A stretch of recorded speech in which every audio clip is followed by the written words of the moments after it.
Dear colleagues and esteemed participants, good morning to everyone. I am very pleased to have the opportunity to address you all at the International Pharmaceutical Federation Congress. Today, I would like to share with you the responsibilities we undertook as pharmacists during the great disaster that occurred in our country last year, the experience we gained, and the lessons we learned. On February 6, 2023, Turkey was hit by two highly destructive earthquakes, occurring just 9 hours apart. They were the most devastating quakes of this century, affecting nearly half of population. Dear colleagues, on Monday, February 6, the day didn't become bright for us. We woke up to a morning filled with darkness, fear, and the unknown. In those early hours, we were desperately waiting for news about our families, loved ones, friends, and colleagues. Our main hope was to hear the words, "We are safe." We watched the news closely. We held our phones and waited for news about our loved ones. We were very happy when we got calls, but we were also scared and worried about those we couldn't contact. The sun rose that morning in our country, but it didn't bring light. Instead, it unveiled the full extent of the disaster's devastation. Despite the initial shock, we took immediate action to do whatever we could. We, the pharmacists, are a resilient family rooted in unity and solidarity. We have always faced the hardest challenge with this attitude, to help our country, our people, and our colleagues overcome these difficult times. We are declared once again, we are one, we are together. We drew strength from supporting each other and worked tirelessly to rise again. For our patients and our colleagues, we stood united. I want to demonstrate how we as pharmacists quickly mobilized and served the community during this challenging period. My presentation will cover 4 main sections. 1. Post-earthquake coordination by the association. 2. Addressing urgent needs and pharmaceutical services. 3. Supporting colleagues during reconstruction. 4. Learning from experiences. But first, to give you a clearer picture of what we went through, I would like to start with a short video prepared by our association featuring news from national television channels.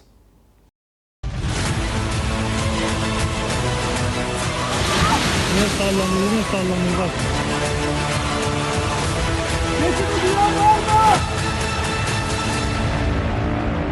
Deprem felaketinin isimsiz ama en önemli kahramanlarından onlar. Eczacılar. Dışarıdan baktığınız bir eczane görüyorsunuz.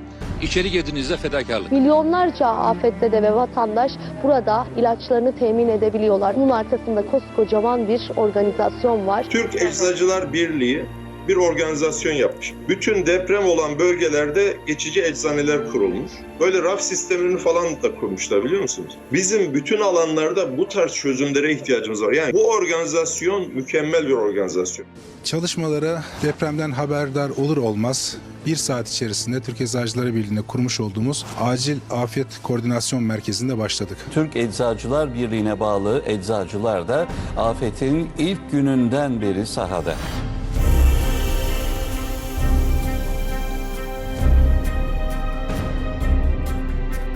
Tüm Türkiye'de eczacılar seferber oldu, elini taşın altına koydu. Yaklaşık 3-4 saat sonra depremden Kahramanmaraş'a doğru gezici tır eczanemiz yola çıktı. İlaç ihtiyacının karşılanması için Sahra eczaneleri kurdu. Bu eczanelere başvuran depremzedeler ihtiyaç duydukları ilaçlara ücretsiz erişebiliyor. 5 tane konteyner, 5 tane de Sahra çadırı olarak yine Sahra eczanelerimizi bölgeye gönderdik. Sahada 28 Sahra eczanemiz var. Sahra eczaneleri 7 gün 24 saat ücretsiz olarak hizmette. 50 ton kapasiteli kargo uçağıyla gönderilen yardımlar hızlı bir şekilde depremzedelere dağıtımı sağlanıyor. Depremzedeler bu Sahra Eczanesine gelip eczacılarla görüşüyor ve ihtiyacı olan ilaçları alıyorlar. Bölgede görev yapan herkesin en uğrak adreslerinden birisi işte bu Sahra Eczaneleri. Eczacılarımızın depremin başladığı günden bu yana orada hiçbir vatandaşımızı ilaçsız bırakmadığını gördük. Şimdi size depremde en iyi organize olup, koordine olup, sistemli bir şekilde insanlara yardım eden bir birlikten bahsedeceğim. Burası Türk Eczacılar Birliği'nin çadırı. Yani o kadar sistemli bir şekilde organize olmuşlar ve o kadar sistemli hareket etmişlerdi ki gerçekten deprem süresince kimseyi mağdur etmediler. Sistemli bir şekilde çalıştılar. Kimseyi ilaçsız bırakmadık. Hiçbir zaman da bırakmayacağız. Çünkü bizim meslek yeminimiz bu.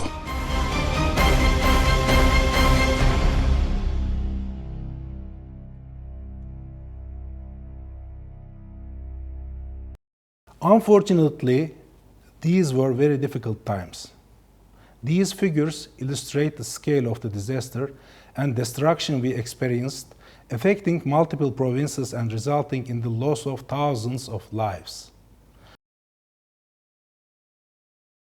From the first hours of the earthquake, we as TPA immediately took action.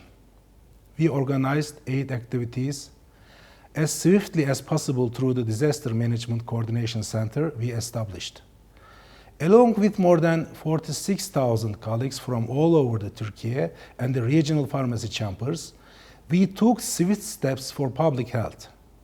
The earthquakes caused severe destruction over a vast area, particularly impacting 5 of our provinces with a combined population of over 11 million citizens: Kahramanmaraş, Hatay, Gaziantep, Malatya, and Adıyaman.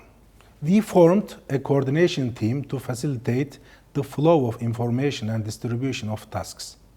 This team includes members of our central committee and presidents of regional pharmacy chambers close to the affected areas. We also included other regional pharmacist chambers in this team. In this way, we are able to plan aid activities quickly and effectively and respond to needs in the best possible way.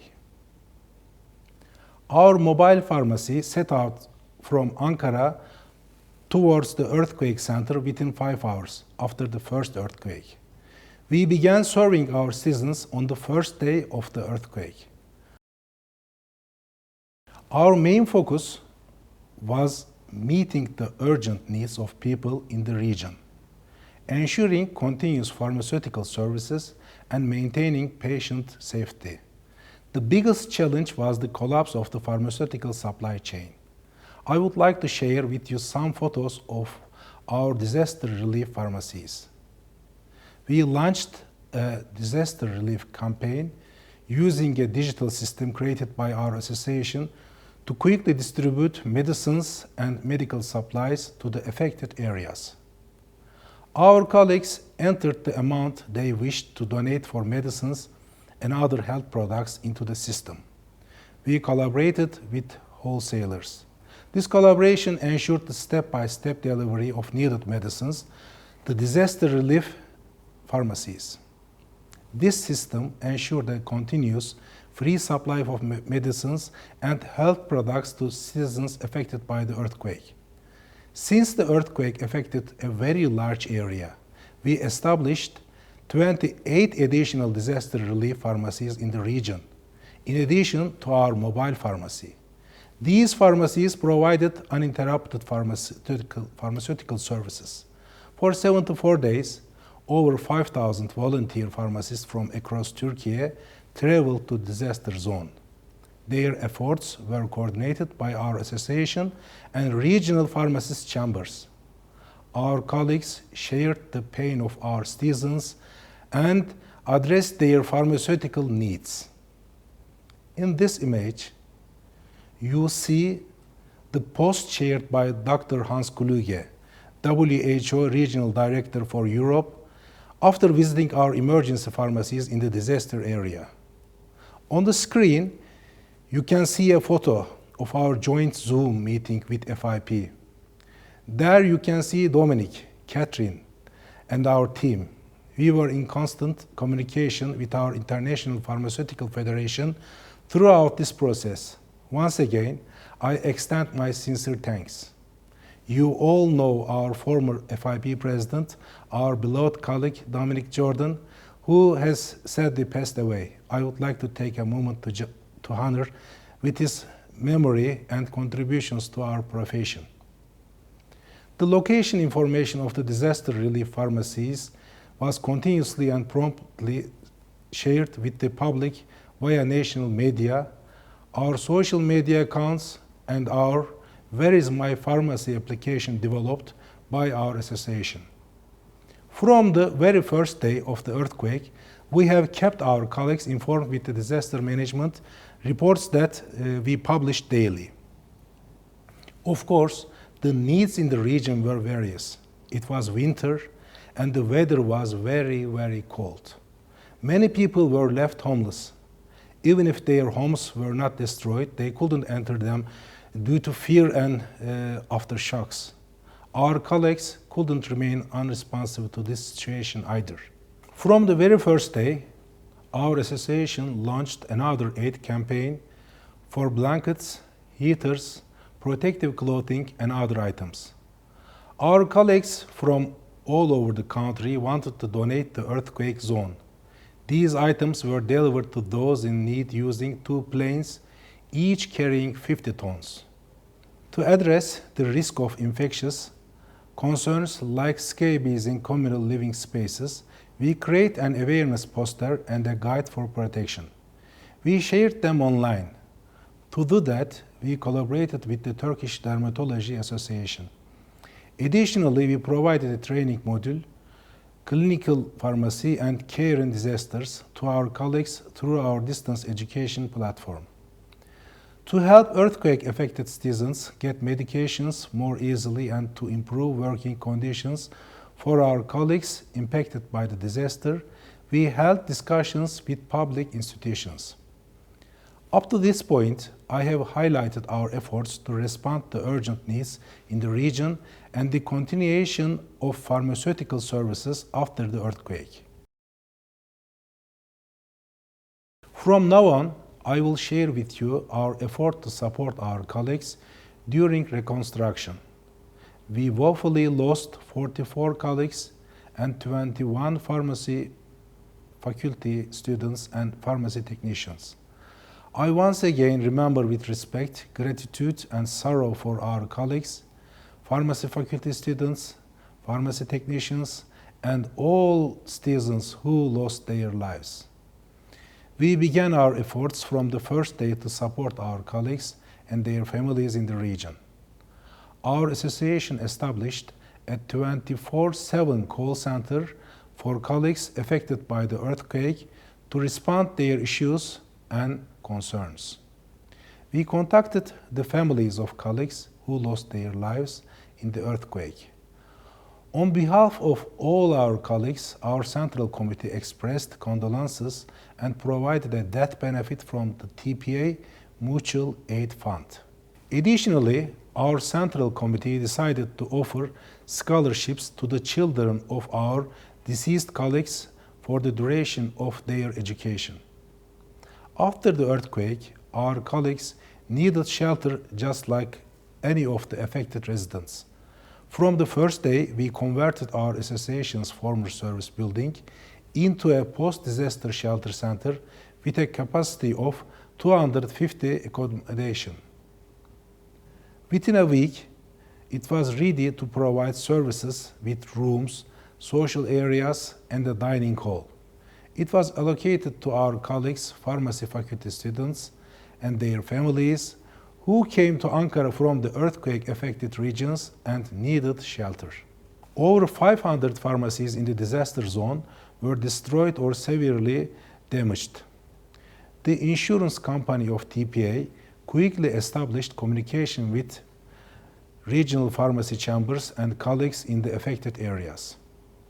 They initiated efforts to speed up damage assessment and compensation process through extraordinary operations, making critical payments to individual pharmacies. Meetings were held with relevant public institutions and pharmaceutical warehouses to cancel or defer the payments and debts of the colleagues affected by the earthquake. We assessed the destruction level of pharmacies. Depending on the level, whether or not they are ruined, half ruined or less damaged, we provided cash aid. Non-repayable cash disaster support was given to 592 pharmacists from 11 provinces. 259 of our colleagues are still carrying on pharmaceutical services from container pharmacies. We are still supporting our colleagues in the earthquake zone by multiple services offered by our association and in protocols with public institutions regarding medicine supply processes.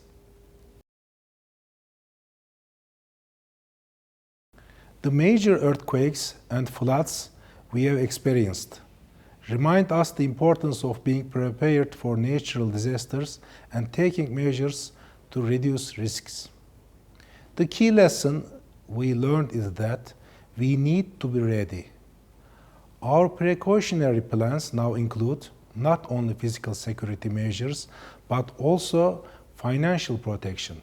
We prepared a publication detailing all the efforts we undertook during the earthquake process. In this slide, you can see the certificates of appreciation we sent to our colleagues and stakeholders who contributed to us throughout these processes. We created a guideline. The name of this guideline is Preparing for Natural Disasters and Risks in Pharmaceuticals and Pharmacy.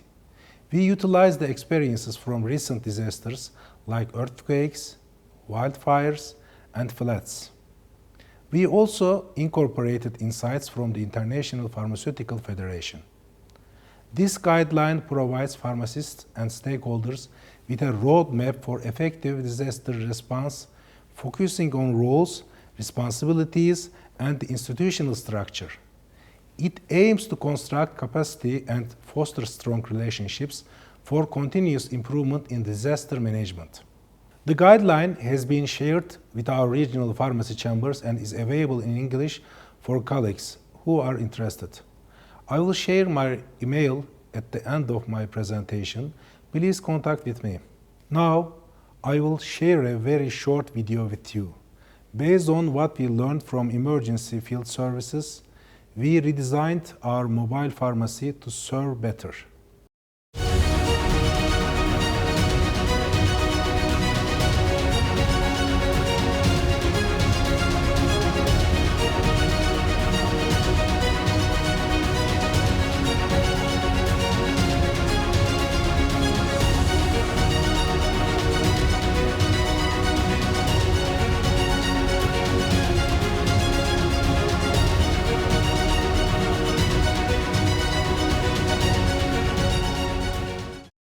Dear colleagues, finally, I would like to summarize what must be done to be ready for a disaster. 1. Developing disaster plans. Create detailed plans for disaster response. These plans should cover how to organize before, during, and after a disaster, including how teams will operate, communication methods, and equipment use.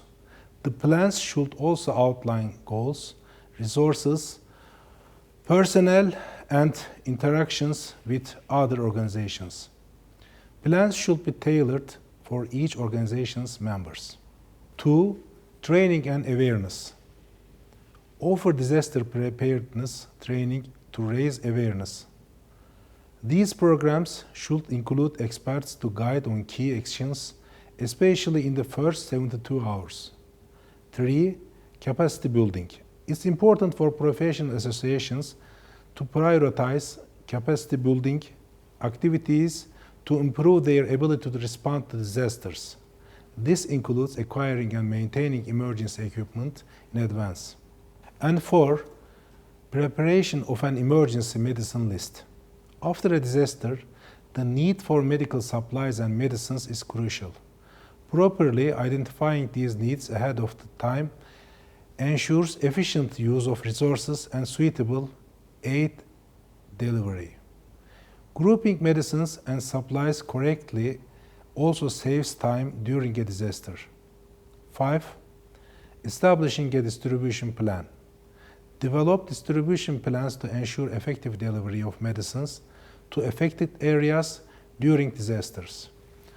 Organize supply chains and coordinate volunteer deployment for rapid response.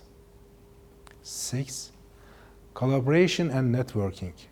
Establish networks with public and local organizations to improve information sharing, identify urgent needs, and ensure efficient resource use. 7. Creating communication and rapid information channels. Develop crisis communication strategies to coordinate effectively during disasters. A good communication strategy helps ensure effective coordination during disasters. Use media. Use technology for timely information sharing. Dear colleagues, this difficult experience has proved us that pharmacists can deliver quick, effective, and organized services even in challenging situations. We supported our citizens without any expectation, guided just by our professional oath and the responsibilities that come with it. At the end of my presentation, I would like to state once again, I am proud to be a pharmacist because I believe that where there is a pharmacist, there is life. Thank you for listening.